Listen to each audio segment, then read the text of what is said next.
Hi, it's Ty from Groovy Entertainment. Today we got another book on the tape to play for you. Today's book is Snap, Crackle, and Pop in the Midnight Mystery for 1985. So let's get started. Snap, Crackle, and Pop in the Midnight Mystery. It was going to be a big treat for Joshua and James, a week at Aunt Martha's house during school vacation. The two cousins were only 1 month apart in age, and they looked forward to the chance to spend time together because they lived in different towns during the year. The boys had visited with Aunt Martha this past summer and had a wonderful time. Aunt Martha's big old house was on the beach, and there were so many things to do. But this vacation was different. It was the first time they had visited Aunt Martha during winter recess. The beach looked so different in winter. It looked strange and empty, with all the summer people gone. A lot of the homeowners closed their houses for the winter and went south, where the weather was warm. But not Aunt Martha. She lived at the beach all year long, so it was a real pleasure for her to have this midwinter visit from her favorite nephews. "It's so good to see you boys," Aunt Martha said. "You look as if you've grown a whole head taller, just since last summer." Aunt Martha always knew the right thing to say. So the week began, sharing stories about the past few months over a cup of hot chocolate and a plate of marshmallow treat snacks. Joshua mentioned that he had had some problems in school this year, but that his 3 special friends helped him work everything out. James and Aunt Martha both wanted to know who these special friends were, and Joshua said their names were Snap, Crackle, and Pop. "I have an idea, Joshua," Aunt Martha said. "Since James and I are very interested in meeting your friends, invite Snap, Crackle, and Pop to visit with us. There's plenty of room in this big old house, and it will be fun for everyone." Joshua hurried to telephone Aunt Martha's invitation, and Snap, Crackle, and Pop accepted. They would join Joshua and James tomorrow. Soon it was time to go to sleep. The boys went upstairs, and in no time they had washed, were in their pajamas, and under a big pile of blankets. They were both so excited they thought they would stay awake for a long time. But in a few moments, the only sound that could be heard in the room was the wind outside the big old house. The hours passed, and then Aunt Martha's clock began to chime midnight. At the sound of the clock, James' eyes shot open. Suddenly, he was wide awake. Joshua was still sound asleep. James got out of bed and tiptoed toward the window. It was a clear and starry night. Oh, how the wind howled across the beach and through the quiet streets. Suddenly, a light went on in the attic window of the house across the street. It was the only light in the entire house, and James got a funny feeling. He walked over and touched Joshua's shoulder. Joshua was awake in an instant. "What's the matter, James? Don't you feel well?" he asked. James put his finger to his lips. "Shh," and pointed to the window. Both boys peered out as James told Joshua about the light in the house across the street. "What's so strange about a light, James? You didn't have to wake me up to show me that." James looked right at his cousin. "That house is closed for the winter, Joshua. The people who live there are in Florida. Don't you remember Aunt Martha told us that this afternoon?" The two cousins stared at each other and out the window at the light in the attic. It was Joshua who spoke first. "I sure wish Snap, Crackle, and Pop were here now. They always help me when I've got a problem." James nodded. He agreed that Snap, Crackle, and Pop were just the help they needed to check out the mysterious light in the attic. Tomorrow, they would have to investigate with Snap, Crackle, and Pop. But now it was time to get some sleep. It was cold and clear when Joshua and James awoke. They washed, dressed, brushed their teeth, and quickly went downstairs to have one of Aunt Martha's delicious breakfasts. There was one important fact they had to double-check with Aunt Martha. "That's right, boys," said Aunt Martha. "Nobody lives in that house across the street in the wintertime. The Greens spend their winters in Florida. The house is closed up tight. Now, you two just remember to bundle up tight when you go out. It's cold out there." It was cold, but James and Joshua didn't feel a thing. They couldn't wait until Snap, Crackle, and Pop arrived. What a mystery they had to share. And if anyone could solve it, Snap, Crackle, and Pop could. Joshua was sure of that. Soon 3 familiar figures came walking down the street. Snap, Crackle, and Pop got a warm welcome from Joshua and were happy to meet James. The cousins lost no time in explaining the mysterious light in the house that was supposed to be empty. Snap listened closely. Crackle listened closely. But Pop couldn't wait to run along the beach. He finally joined the others. When James and Joshua had finished, Snap made a suggestion. Tonight would be a test. Everyone would stay up to see if the mysterious light went on again. Once the plan was made, Joshua and James brought Snap, Crackle, and Pop in and introduced them to Aunt Martha. When evening came, Snap, Crackle, and Pop joined Joshua and James in their room. They spent hours talking about what the light in the attic could mean. One thing seemed clear. Someone was coming into the Greens' house. But who? And for what reason? Try as they might to stay up until midnight, one by one they all fell asleep. As soon as Aunt Martha's clock started to strike midnight, Joshua jumped up and ran to the window. The house across the street was still completely dark. Quickly, he awakened James and Snap, Crackle, and Pop. They all stared at the window. At 12:15, the light in the attic went on. The whole group froze. Surely this proved that someone was in the Greens' house. James thought they ought to wake Aunt Martha, but the others didn't agree. Joshua was sure Snap, Crackle, and Pop would get to the bottom of the mystery. After a short conference, Snap suggested that they put on some warm clothes and open the window wide. Maybe they could hear something that would give them a clue to what was happening in the house across the street. Carefully, they opened the window. The cold wind blew right in. Then they heard a sound. It was music, and it was definitely coming from the Greens' house.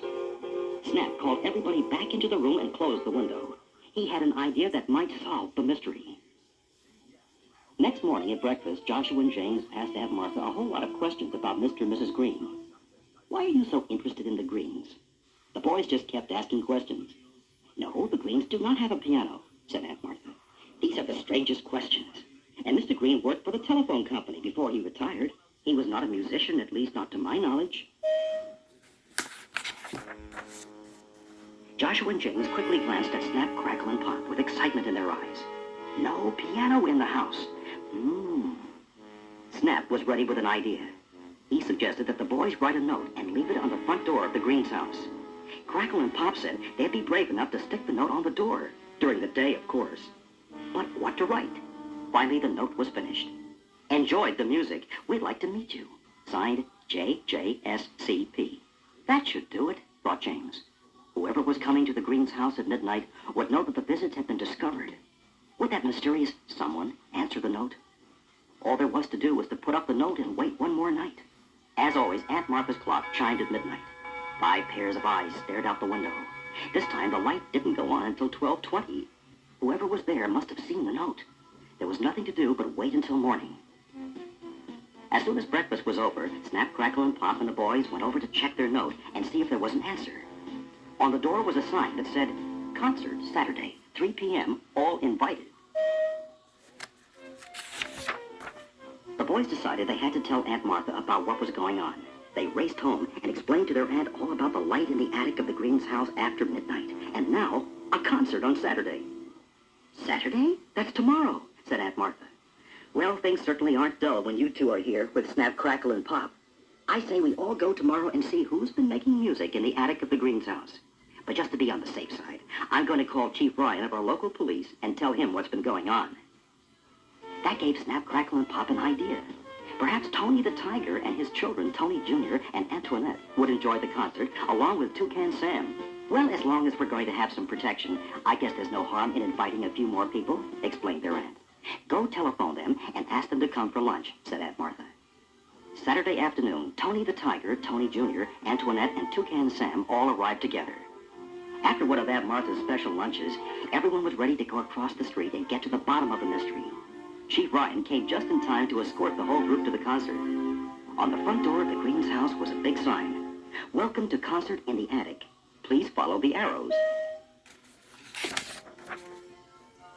After climbing 2 flights of stairs, the visitors arrived at the door to the attic. Standing in front of it was a smiling young man of about 21.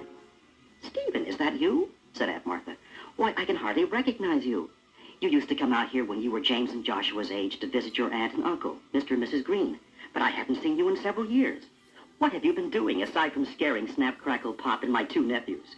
They thought you were a burglar, coming up here to the attic after midnight. Stephen brought the whole group into the attic, and there they saw all kinds of musical instruments and tape recorders. He explained to everyone that he was a musician and composer, and that since his aunt and uncle were away, they invited him to set up his studio in their attic. This way he could practice, play, and record, and not disturb anyone. As for his late-night schedule, he explained to Snap, Crackle, and Pop that he attended school during the day, had a part-time job in the evening, and could only spend a few hours after midnight on his writing. I think you should begin the concert, Stephen. We would all like to hear what you have written, said Aunt Martha. When I was small, I learned a trick I want to share with you. It's such a very simple thing, so natural to do. When something new looks awfully hard, instead of feeling lost, I say out loud right to myself, I know I can do it. I've used my trick so many times, much more than you might guess. It helps me build my confidence so I won't make a mess. When something's strange I've got to learn, I try to concentrate and say out loud right to myself, I know I can do it. I can say it once. I can say it twice. I can. What a wonderful feeling to know I can do it. Now that I've shared my trick with you, you'll always feel so smart. Each time you think, I know I can't, just look into your heart. Repeat the words the way I do, they'll help you every time. Just say out loud right to yourself, I know I can do it.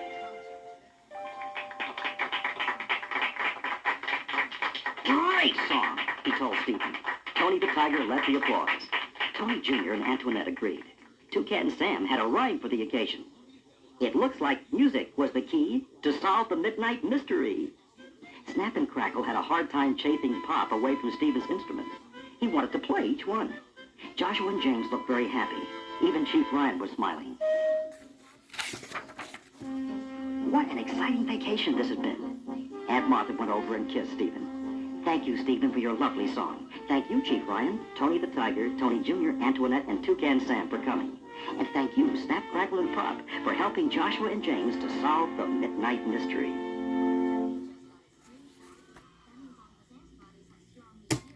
So that was Snap, Crackle, and Pop in the Midnight Mystery from 1985. So please like, subscribe, share, and comment. And have a groovy day. Our next book would be